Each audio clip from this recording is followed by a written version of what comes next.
chong nga liang ia pi nga tang suyo i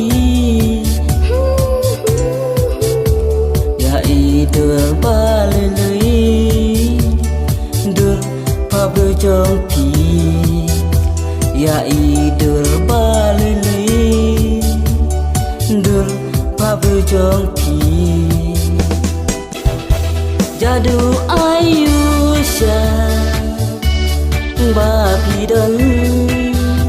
pi la khung jing mun trong nga ha pi nga dam